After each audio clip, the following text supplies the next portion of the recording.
Oh, all right. Yeah. And before we start, can I just ask everyone to keep their microphone on mute, and there will be a questioning session at the end of our presentation. So please keep your questions until the end, and we are more than happy to answer the questions later. So yeah, first of all, let me just introduce myself. My name is Rex. I'm a Year 3 physio student from Uni of Liverpool, and I'm currently doing the leadership placement together with Millie and with the AHP faculty. And I'm about to be graduate after this placement. And hi, Millie, would you like to introduce yourself? Yeah, so hi, I'm Millie, same as Rex, so third year physio student, soon to be graduating. And as Rex said, we've been on placement, our elective placement with the Cheshire and Merseyside faculty over the last 4 weeks. So for those of you who aren't really aware of the faculty, I'm sure many of you are, but they've kind of been set up in conjunction with Health Education England to sort of address the current issues that are facing the workforce and students. And a big part of that has been their clinical placement expansion programme. So trying to increase the number of placement availabilities across Cheshire and Merseyside. And as part of that, they've offered these leadership placements. So we're the third lot of students to do it with the Cheshire and Merseyside faculty, but across the country, they've been rolling them out. So they're very new, and we're going to sort of share about that today. Yeah. So in these presentations, we'll provide an overview of our leadership placement experience. Then we'll talk about the details of our project, including like different stakeholders' opinion on leadership placement, and to provide some recommendations for future leadership practice. And then at the end, we'll talk about our reflections for the placement, for this placement. And next slide, please. So we wanted to give you a little bit of an overview of the key sort of things that we've gained and we've seen as part of this project. So a part of this placement. So something that you don't necessarily get to see as a student is the wider aspect of AHPs, so the non-clinical, the non-traditional roles. And I think from this placement, we've been able to speak to and sit in on meetings with so many different people who we wouldn't necessarily get to see usually as students. And similarly to this, as part of the work streams that Charlotte and Nisha are working on, we've been able to see some of the issues that are currently going on in the workforce and sort of the steps that they're taking to try and improve that and things that will affect us when we enter the workforce. So it's been really interesting to see that. In terms of leadership, which is obviously a big part of our placement, by sitting in on meetings and seeing how people run meetings and their leadership skills, I think, it's been quite eye-opening seeing how somebody can chair a meeting and get people to go from not saying anything at all at the start to really sort of exploring their own viewpoints and coming up with ideas as a group rather than just somebody sitting there and telling them what's the best thing to do. We've been encouraged to develop our own leadership skills. At the start of the placement, we were provided with a lot of resources from Charlotte and Nisha in an induction pack about things like TED Talks relating to leadership, some articles and resources, and self-assessment tools to help us think about what kind of leaders we might be, and the opportunity to reflect on that with them through meetings with them. The sort of main part of our placement has been the development of the project that we're going to present to you today. And we've kind of used that as a backbone to develop our skills. So things like quality improvement, project management, managing our time, networking, working in a team, critical appraisal, all things that are transferable to clinical practice, but we're just practicing them in a slightly different way. So next slide, please, Graham.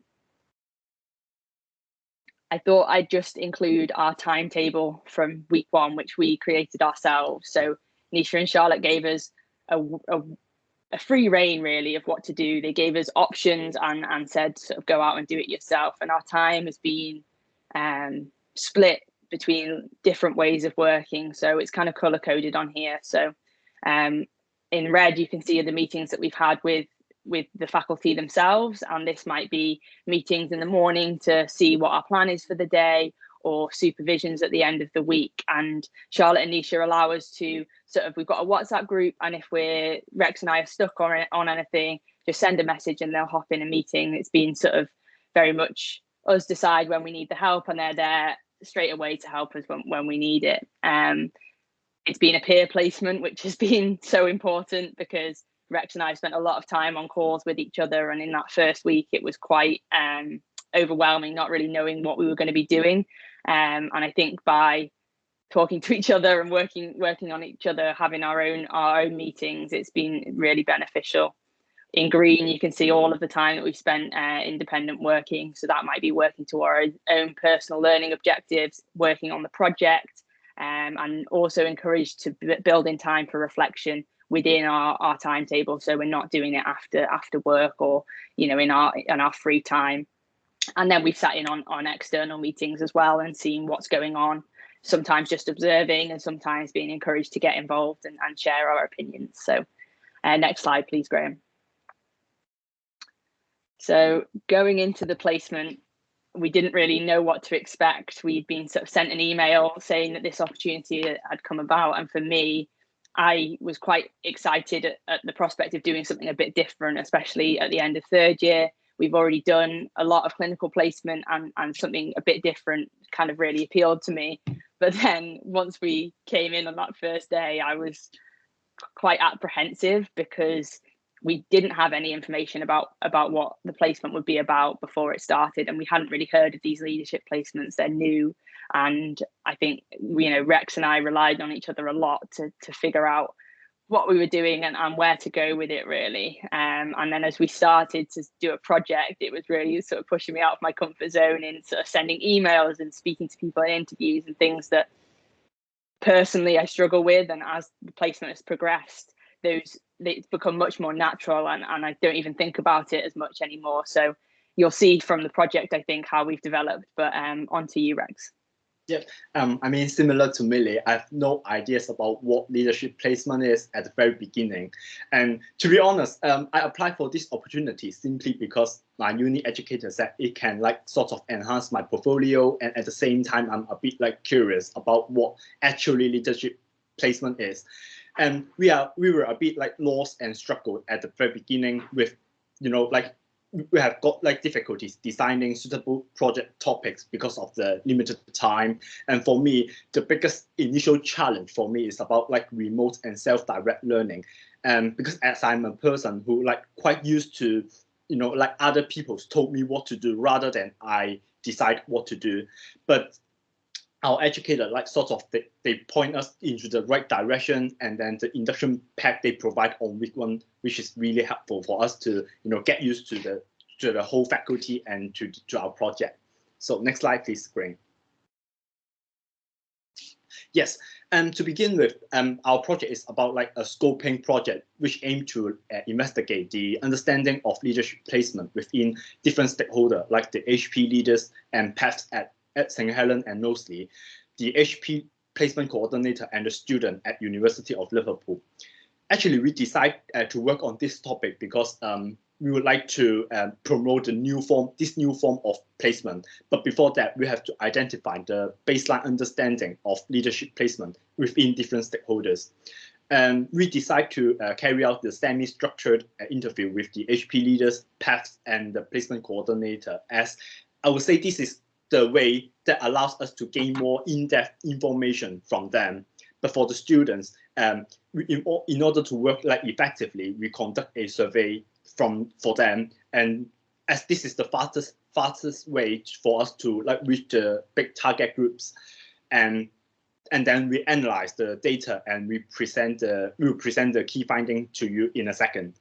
And at the end, hopefully our project can increase the awareness of leadership placement. And then at the end of the day, hopefully more and more students will be able to attend this placement. And next slide, please, Graham. Yeah, and we are going to show you some behind scenes stuff. So in terms of the methodology, we have done quite a few of the work on Excel. So such as the Gantt chart and the interview scheduling table. And as part of our project is to conducting an interview, we have to like make sure we were in good progress. That's why we create those sort of like task sheets. And by creating those form and table, it allows us to develop our management and organizing skills.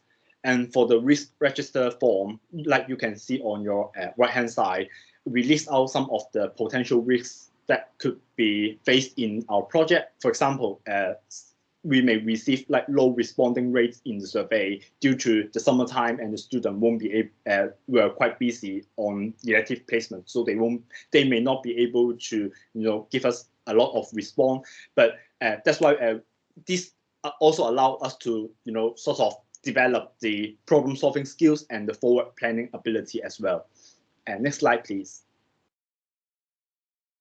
So if we talk a little bit about what we found then, so we interviewed eight AHP leaders, well, 7 from St Helens and Knowsley Trust, and then we also spoke to the placement education facilitator from Warrington, and we just wanted to get their understanding, their viewpoint on these placements, and in hope to sort of establish what gaps and challenges are there that we might need to address.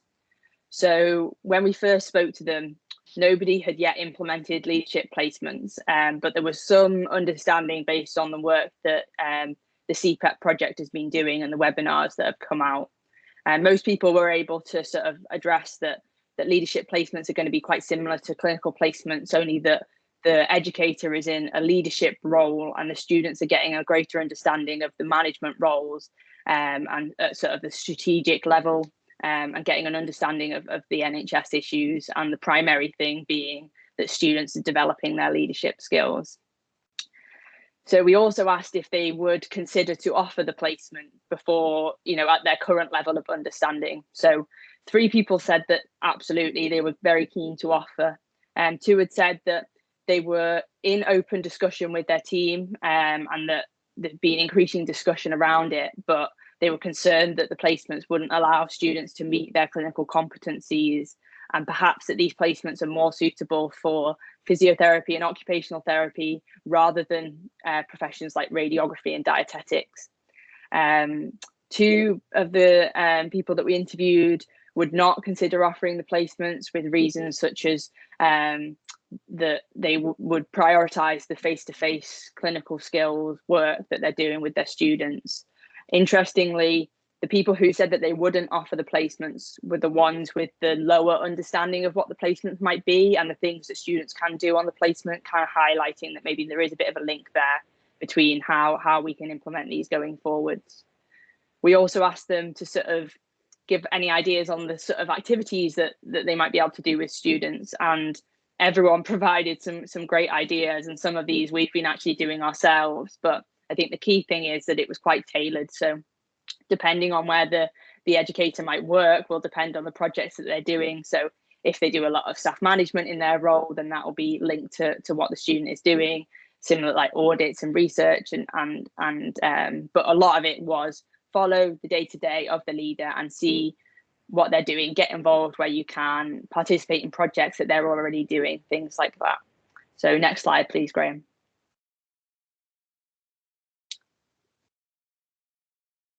That's it. So in order to implement them, we need to be aware of why are we doing it, what are the benefits going to be, and some great ideas came out of this. So allowing students to develop skills like the communication, the confidence, the self-awareness, time management, reflection, self-directed learning, all skills that you would develop on a clinical placement and could be transferred as a result of the leadership placement. There was some discussion around improving the job satisfaction of students going forwards and their engagement with the managers, because the more you know about the reasons that things are coming down from the top and asking you to do audits and things like that, new policies being implemented, I think it can be quite difficult to be told to do something without understanding why or where that's come from. And as a student, us being able to see the amazing work that people are doing to build these policies in and the hard work that goes into that, when that comes down to us as a newly qualified physio, it's easier to sort of get your head around, and I think that I've been much more engaged in that now, knowing the why. And I think so as well, it came out about students being able to provide a good perspective and not having students as a burden, but using our knowledge and using the fact that we've just come out of university. We've been encouraged to think analytically for the past 3 years. We've been on placement in loads of different sites. We can provide some new perspectives and ideas on the projects that are working. And I know that in this placement, we've been asked time and time again about our thoughts on things, and I'd like to think that helps with the development of projects and other students. It's quite empowering to be able to be a part of that. Next slide, please. So it can't all be good. We need to think about the barriers and the negatives to these placements, because at the end of the day, that's where we need to focus our work and create some action plans to make the placements more feasible. And I'll talk a little bit about what maybe we can do in the next couple of slides. But I think what came up a lot was we need to know the why behind what we're doing, and students' understanding and expectations, the staff's understanding and expectations could really limit what people get out of the placements.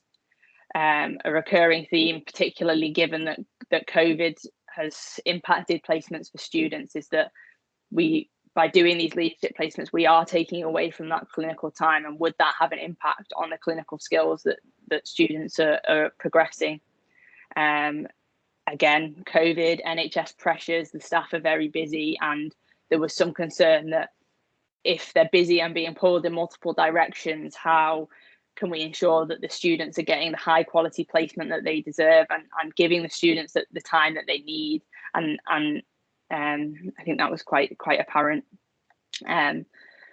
We need to look at logistics. So currently, especially with social distancing, if you're bringing students into the offices, there's limited space already. Trying to figure out the best way for that, and access to IT. So the laptops and computers and things like that. There was concern about the projects being over a much longer duration at a strategic level. And if a student is only with you for 3 or 4 weeks, it's would a student feel like they've achieved something? Would they meet their objectives if they're only working on a small piece of a project that they can't then see the outcome of because they leave? And those who are in roles who are working with staff management, performance management in those higher end meetings, there was concern that would it be suitable confidentiality with students and things like that.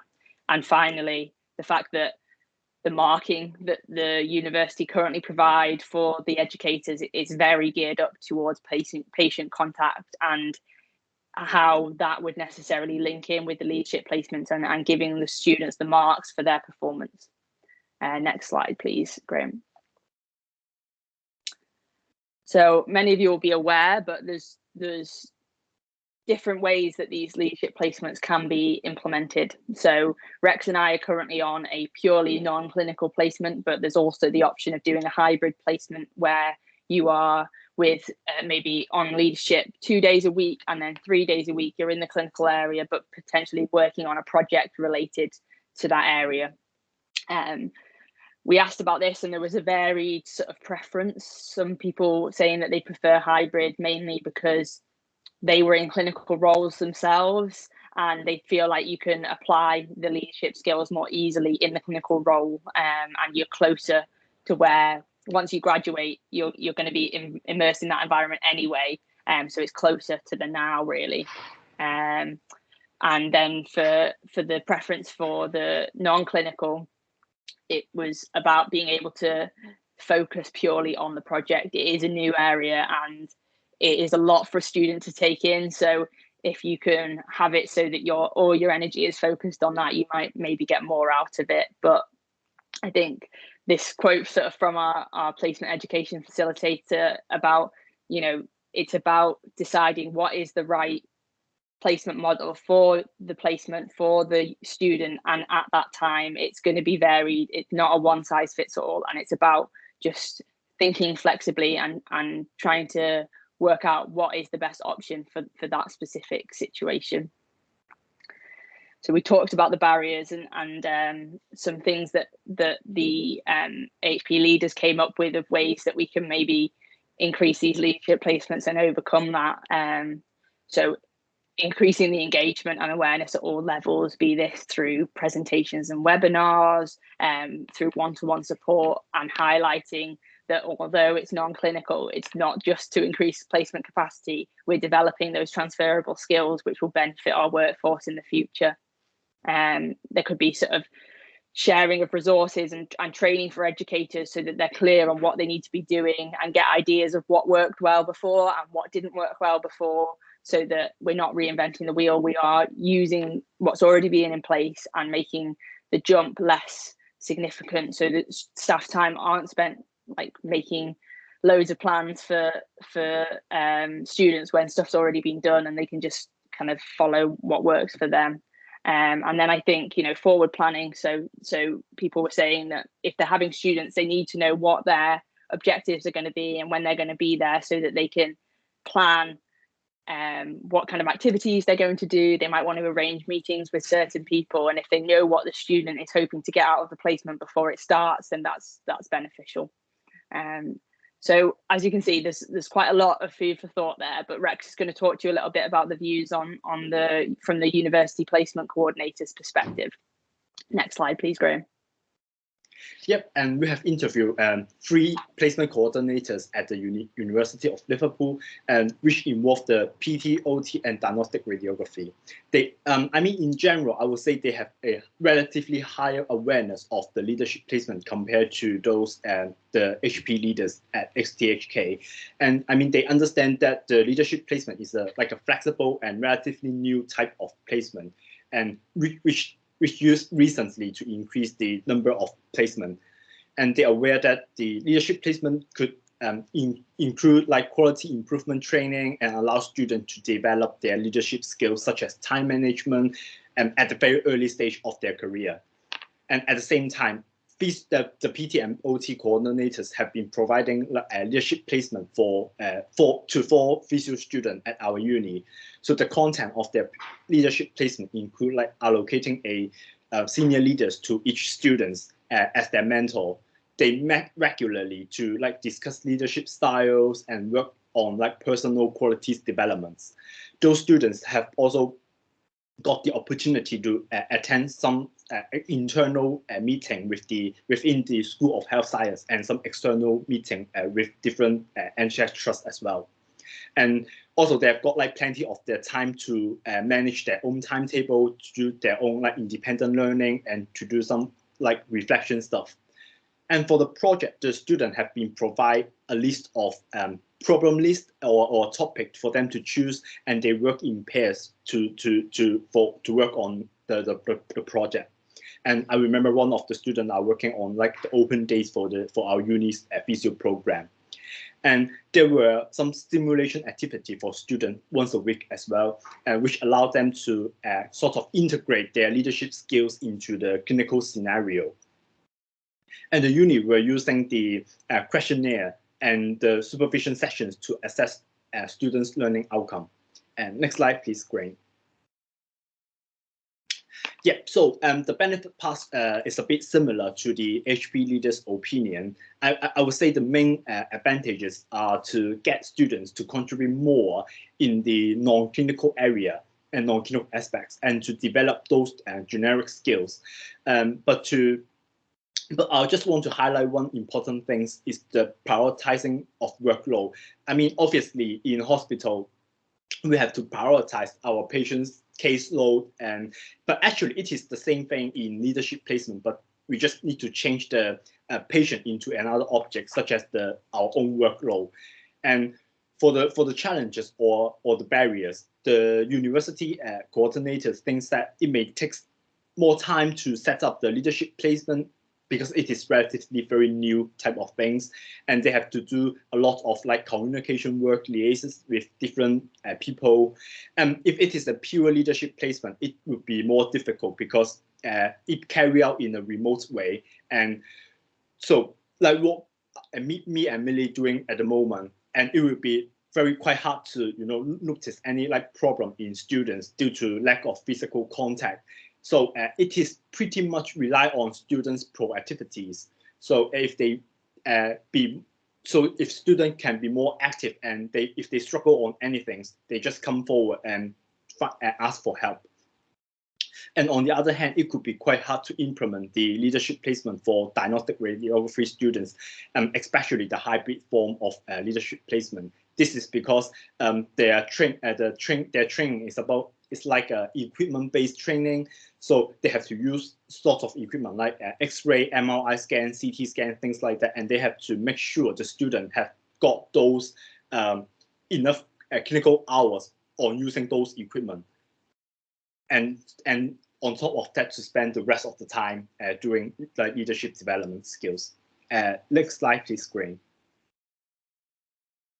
So before arranging the leadership placement, the uni coordinator thinks that there are like several important things that they should have done beforehand. For example, giving like introductory talks to the students and sending out induction pack for the students to define expectations, because like us, we don't have much understanding of leadership placement if we don't receive the induction pack. But they just have to make sure the pre-reading materials are not like a massive amount, because they don't want to like overwhelm the student. They just not to want to like add extra pressure on them, and they have to review the educators things that they have to review the academic timetables and have further discussion with within the team and within the program members, because they have to pick the suitable form of leadership placement. As Millie just said, it is not one size fits all. It's just about picking what part suits you the best, and also setting up the most important thing is about like setting up leadership learning objectives with the student and with the educator, because basically everyone mentioned this as the first things to do before you implement a leadership placement during the interview. Next slide, please, screen. Yeah, and so before I talk about the survey results, let me show you the example of the survey questions. So in our project, we have been using the SurveyMonkey to set up our survey, and our colleague Graham helped us a lot in setting up the survey. So thank you so much. And we have used 3 types of questions, like yes/no questions, as you can see on your right top corner, and some like open-end question on your right bottom, and the scale rating one on your left side. And next slide, please, Graham. So after we set up the survey, we emailed the link to our uni's educator and to deliver and ask them to deliver the link to their student group. And after 1 week time, we received 75 response in total, which is honestly more than what we expected.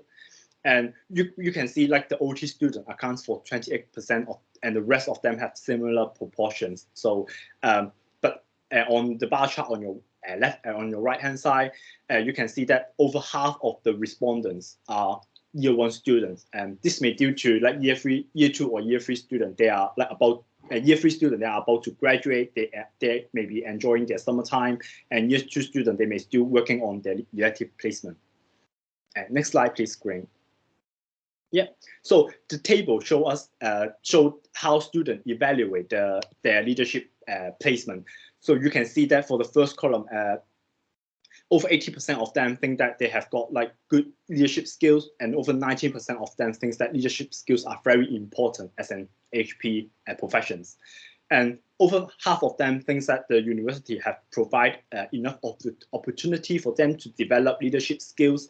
But in terms of the quality improvement in during the placement, like over half, I would say about half of them thinks that they can learn quality improvement and able to participate in QI quality improvement during the placement. But at the same time, you can see like around half of them, I would say, have no ideas, or they disagree with the statement. They don't feel like they can be able to learn quality improvements during the placement, or they have no ideas what quality improvement is. But for the non-clinical career pathway, you can see almost 50%, like half of them, have no awareness of or have very less awareness of the non-clinical career pathway. But the positive thing is, I would say about 40% of them still think that non-clinical placement can improve clinical practice in their future career. And next slide, please, Graham. Yes, and in terms of the awareness and understanding, I would say around 90% of the AHP students have never heard of leadership placement before, and over 60% of them have no ideas about what who could provide the leadership placement. They think that the HEI, like the university, the trust, or the clinical educators will be able to provide those the leadership placement. And approximately 40% of them are not sure about the activities, like what the content is and what activities could be included in the leadership placement.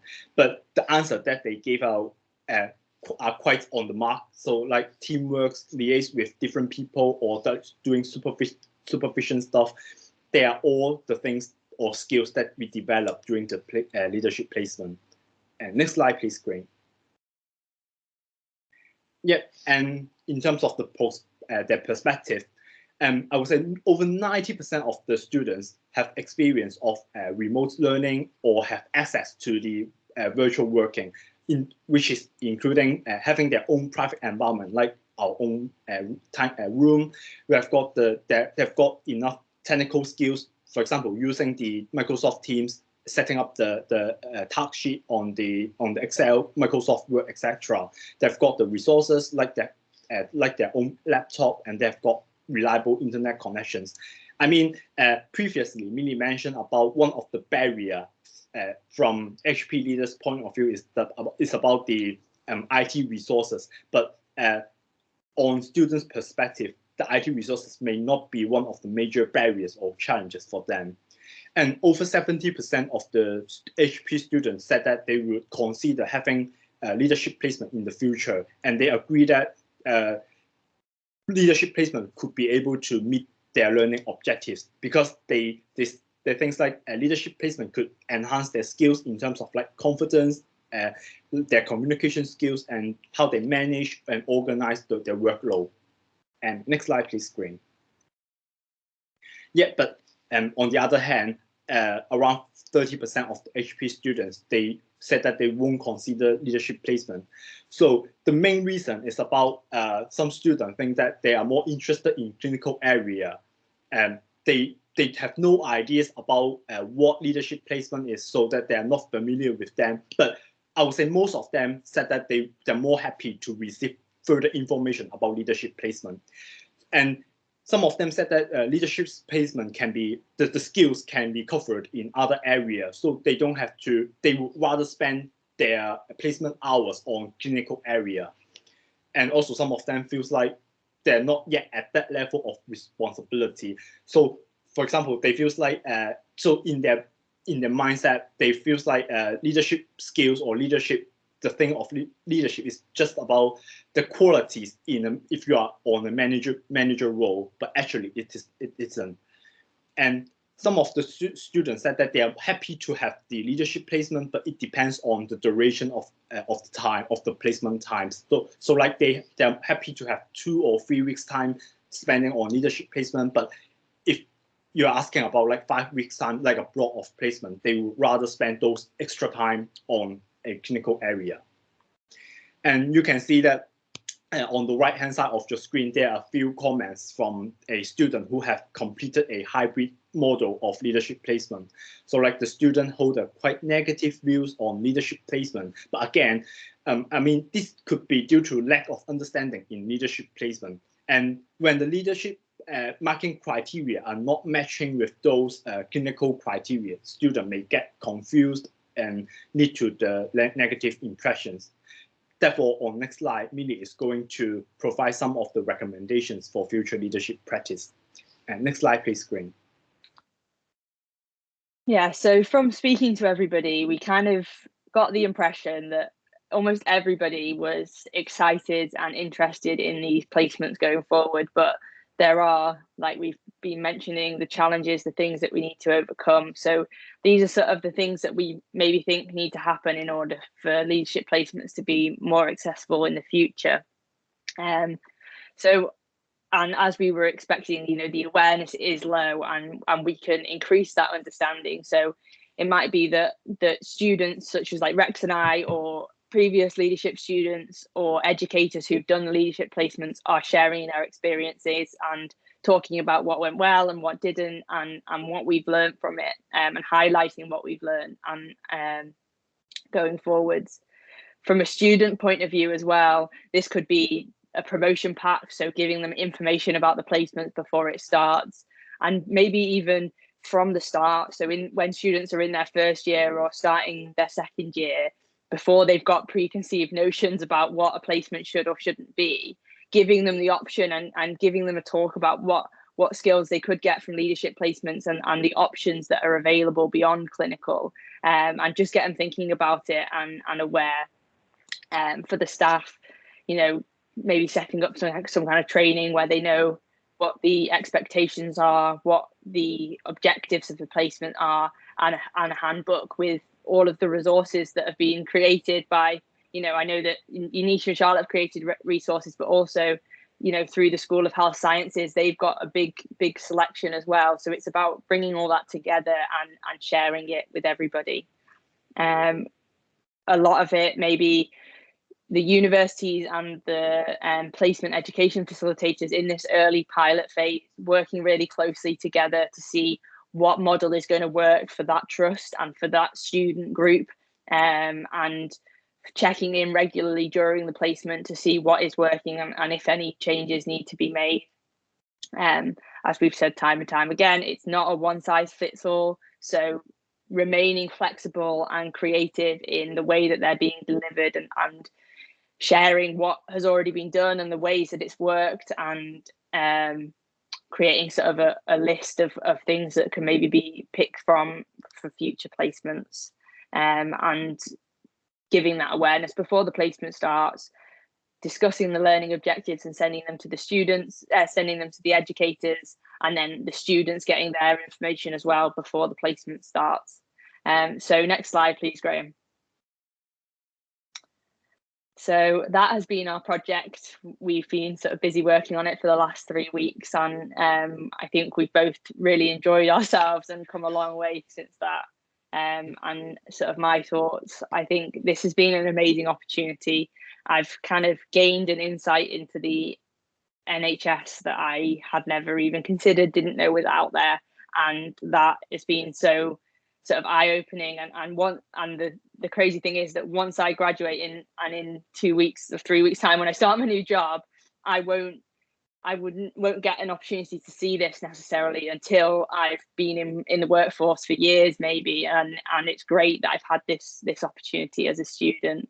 I have been pushed outside my comfort zone, as I said, and developed like my networking and communication skills. I was scared to send an email. I can now, very comfortably conduct an interview, and this will be beneficial when I become in the workforce, because I'll be able to speak out and put my ideas across. I know about quality improvement and the steps that you can take to maybe think about implementing change on a smaller level in the service that I work in, and my sort of time management and organization skills of keeping on track of everything, and sometimes feeling like I've forgotten something big and I don't know what's going on, and just having faith in the fact that you can put systems in place to help you manage those skills, and we've managed to do that together. And then the final thing, which was one of my big learning objectives, was public speaking.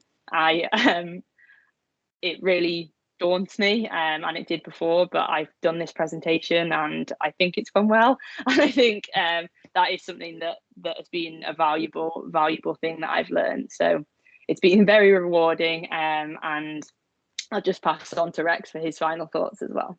Yeah, I mean, for me personally, I enjoy this placement very, very much. It is very rewarding, and I would like to take this opportunity to say a big thank you to my peer, like Millie. She support me a lot throughout the whole placement, and also our educator Nisha and Charlotte, and Graham, they provide a lot of support for us, guide us through the whole placement. And in this placement, it gives me opportunity to get out of my comfort zone and to build up my confidence by doing interviews and doing the presentations. As Millie said, a public speech. Work from home is definitely one of the biggest challenge for me. It is so difficult to switch off from work, and especially when you spend your whole day in your room. I mean, in general, I think leadership placement is not just about development in your like leadership skill, for example, self-awareness or like confidence, communication skills, but it is also about exploring the bigger picture of the healthcare environment. So like quite a lot of students said that they're more focused on the clinical aspects, but I mean, I acknowledge that the importance of clinical skills and experience are very vital, but actually the leadership skills are equally important in the clinical work field, and those skills or strategies are transferable and could be applied in our clinical practice in the future. So I would say the last thing I would say is just recommend this to the students, to the future students, that it is never too late or too early to start developing your leadership skills. Yeah, next slide, please. And yeah, this is the end of our presentation, and we are happy to take any questions. And either raise your hands or like type in the chat box. Thank you. Yeah.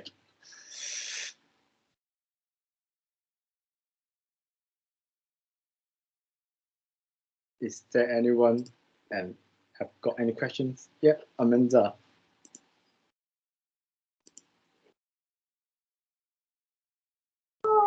Sorry, well done, Millie and Rex. I'll go first with the questions. Thank you. That was really, really interesting. I really enjoyed that presentation.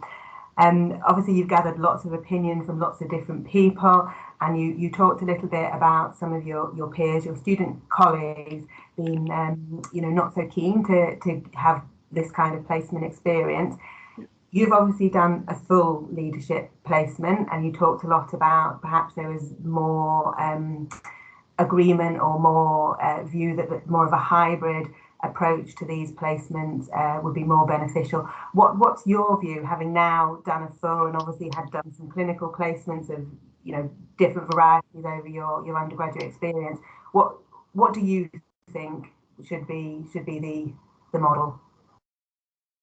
I think it is dependent on the student and the area, to be honest with you. I mean, I can't imagine having done it differently. I've enjoyed the fact that it has been focused, and I've not had to worry about getting all of my work done on 2 days to then go into placement and be thinking about it. And I know that previous students who have done hybrids have struggled a little bit with that and the managing your workload when you're in clinic as well.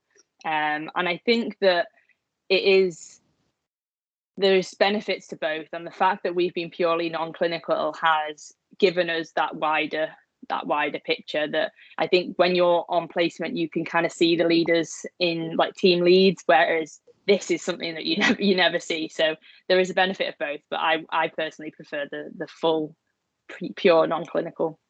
Yeah, and obviously either the hybrid mode or hybrid form or the pure leadership form, they've got their own benefits and advantages. But for me personally, I would choose the purely leadership one, because for example, if someone is very good at like multitasking and they are able to manage, they've got like good resilience, they have got like their skills to able to manage multiple tasks at the same time, they may be able to complete the hybrid mode without any like overwhelming themselves. But for me, I would rather spend time focusing on particular tasks like the project or things like that. I mean, obviously, this also depends on the length of your placement as well. Yeah. Yeah, and I'll just add there as well is that I think that when you're doing a placement like this, you can get caught up in the fact that you're doing a project when it's not necessarily the sole reason that you're there, and having it spread out over 5 days allows us to build in that time to investigate our leadership skills and read about it and reflect on it, and things that maybe you'd lose if you were spending 3 days on clinical. Yeah. Thank you.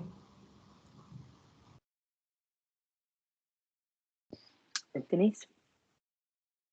Hi, Millie and Rex, well done, and thank you to Nisha and to Charlotte and Graham for everything you've done to support our students. We're really, really grateful. They're part of our workforce, our future workforce, and we're really proud of all of our students, but particularly the ones that have gone through the pandemic.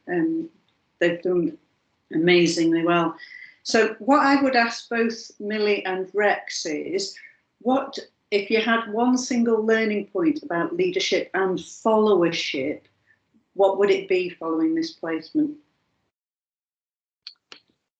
I think for me, it's about sort of the importance of listening and giving people time in silence to think about what they're sort of processing.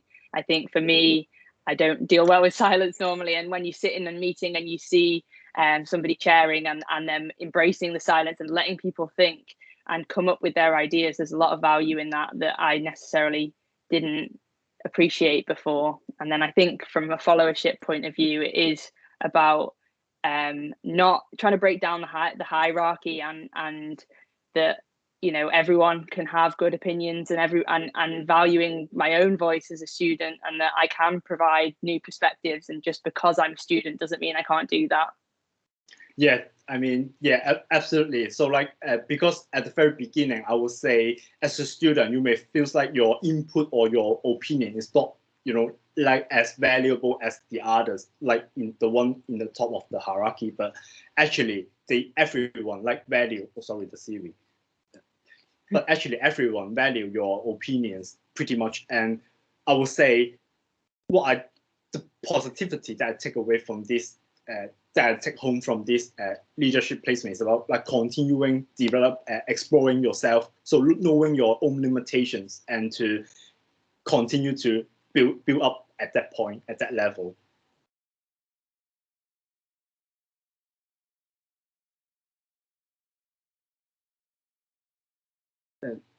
Yeah, Anthony. Hi guys, that was a fantastic presentation. It's clear that you've not only got a lot out of it, but you've put a lot into it. You've put a heck of a lot of effort into that. You know, which is really encouraging to see that it was an elective placement, and you know you've dedicated your time and shown passion really. I think my question relates to the fact that you've sort of done this together. That you've clearly learned a lot and worked together on quite a few things. How do you feel it? I know you can't give a definitive opinion on this, but how would you have felt if you were kind of on your own? Because I'm aware that we might offer these placements and we might have a student that's kind of, you know, on their own on these placements. For me, I would say it is quite, I mean, personally, I think it would be quite hard for students to achieve the, you know, the leadership placement individually, because unless they receive like a lot of extra support from different staff or from the team members, because for example, like the project, me and Millie discussed a lot about our project planning, about the scheduling stuff, and about creating the PowerPoint, everything. So for example, Millie is really good at doing like outlining the structure, doing like design the PowerPoint stuff. So that, and I will work a bit more on the content, for example. So like we work the best part for our project. But if you are just on your own, you have to like basically do everything by yourself on your own, and it could be quite overwhelmed a little bit for the student. Like they've got a lot of pressure, and which obviously will affect the student's perspective on the leadership placement as well, if they don't enjoy the whole placement, I would say. Yeah. What do you think, Millie?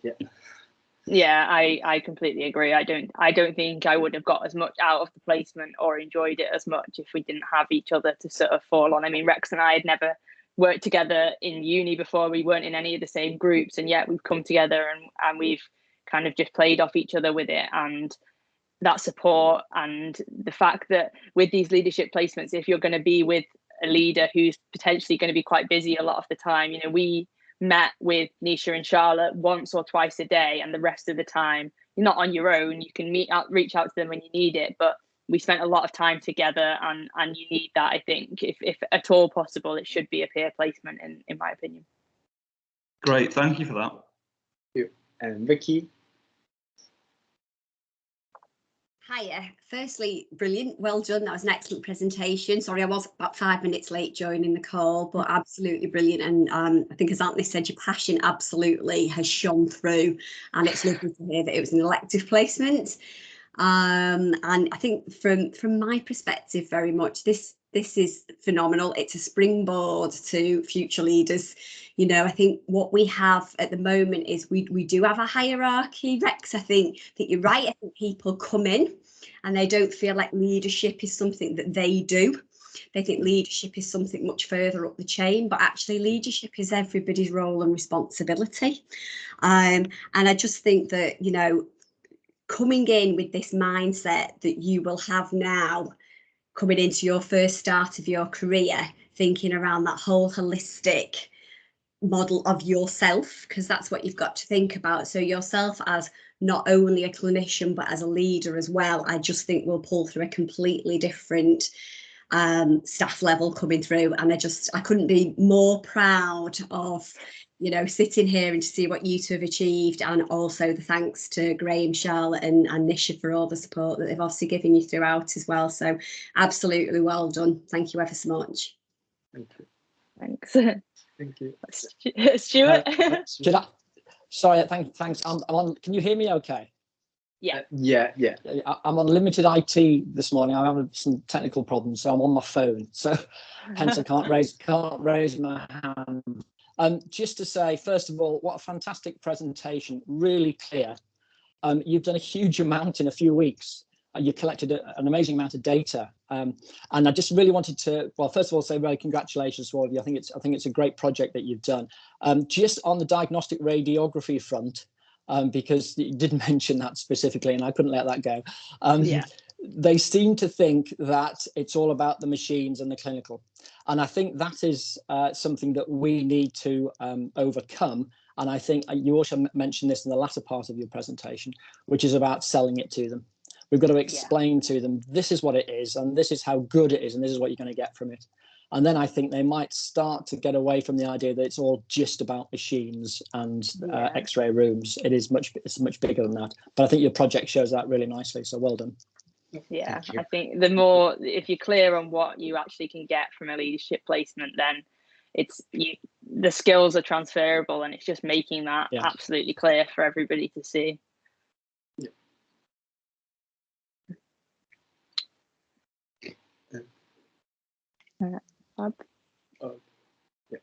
Any more questions, or have we exhausted? I think we've just got a couple of comments from Pauline, just saying really interesting and well presented. And Pauline's agreeing with Stuart in relation to radiotherapy students as well, with Pauline coming from therapeutic radiography background.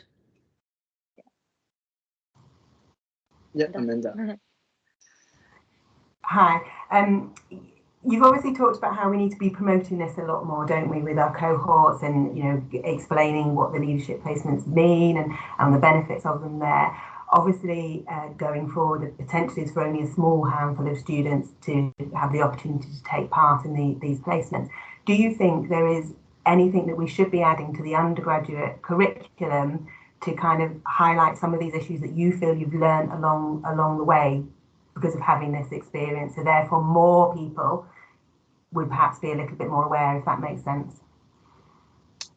Yeah, I mean, we have, obviously, Denise, you gave a talk on leadership, didn't you, in our third year, and that was sort of the first proper introduction. And I get that, you know, we're about to go out, but I think that if you introduce it earlier in the course in first year and start talking about not only like everyone can be a leader, but also about the quality improvement and sort of project management methodologies, looking at how you can make improvements, because the NHS is obviously this massive beast of an organisation, and it can't just be that the people at the top tell you, you know, what to do. We need to start, I think anyway, as students, we need to know what we can do at a smaller level and work it all the way through the chain to the top. So if you could introduce a bit of teaching around that and the leadership styles as well, that kind of thing, maybe that would go in like your PPD module, talking about the different types of leadership and how they're used in practice. Yeah, definitely. I agree with Millie. So like if you can start like introducing some of the, the foundation or the basic part of leadership ideas in like integrate them into the PPD model. For example, give the year one student a talk or things like that. It would be great for them to have the insight of what leadership actually is. It's not only about higher up in the chain, but it is everyone could be a leader, and it's all about skills and like transferable skills. And I think you have to like promote the benefits of doing a leadership placement, and at the same time, so we have to change the mindset of some students that they just focus on clinical area. I mean, it is important, but they have to, if we encourage the student to think in a bigger picture, wider picture, so like there's a lot of things running behind the scene, like running apart from the clinical aspect. So it would be great if we can introduce as early as possible, like starting from year one. Yeah, and it's part of your job as well, isn't it? When you apply for a job, in your job description, it is about audits and quality improvement and clinical governance. That's all part of what you need to show that you can do, even as a band 5. So introducing that into the course maybe open students' eyes to that it's not just about treating patients. But yeah, lots of thoughts. Would it into IPL, do you think? Yeah. And I think you could make it interactive in that you're maybe figuring out your leadership style and then presenting on why you think you have that leadership style and see the differences in people and the benefits and maybe the challenges of your own leadership style and things like that, making it about you rather than this is leadership, this is what leaders do, this is who a good leader is. It's making it yourself. Yeah, actually, I think integrate the leadership ideas into the IPL is really, really good, because in the IPL we almost discuss the topics with different healthcare professions, different AHP students. So if we can like talk about the leadership ideas with a wide range of HP students, that would be great. So to integrate all the ideas together.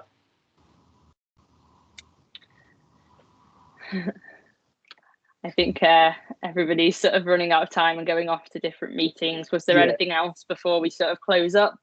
Yeah, before you go, can I just mention I'm as Director of Studies, I'm involved in the IPL working group, and I might follow you up on some of those suggestions, because obviously you've done this as a project, and kind of possibly what will have the greatest impact as activities, as resources, because IPL is obviously only 2 hours, not 4 weeks. So it'd be good to get something that was really impactful during those sessions that would really bring this idea of leadership to life in IPL. So if you don't mind, I might pass on your details to the working group, just to say that you've been involved in this project, and might follow you up on some of those ideas, if that's okay, to kind of feed it forward to the next few years.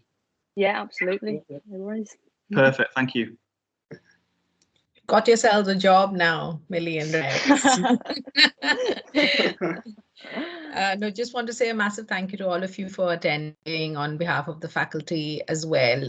We'd be keen to explore from a faculty point of view how we can help bridge that between HEIs and placement providers. So if you want to get in touch for afterwards, absolutely, you know where we are. But with that, we'll call this to a close, with people wanting to leave and go to other meetings. But thank you so much, everyone, for attending, and a big clap for Millie and Rex again. Thank you. Thank you. Bye-bye, everyone. Bye. Bye. Thank you. Bye now. Thank you. Cheers, guys. Thank you.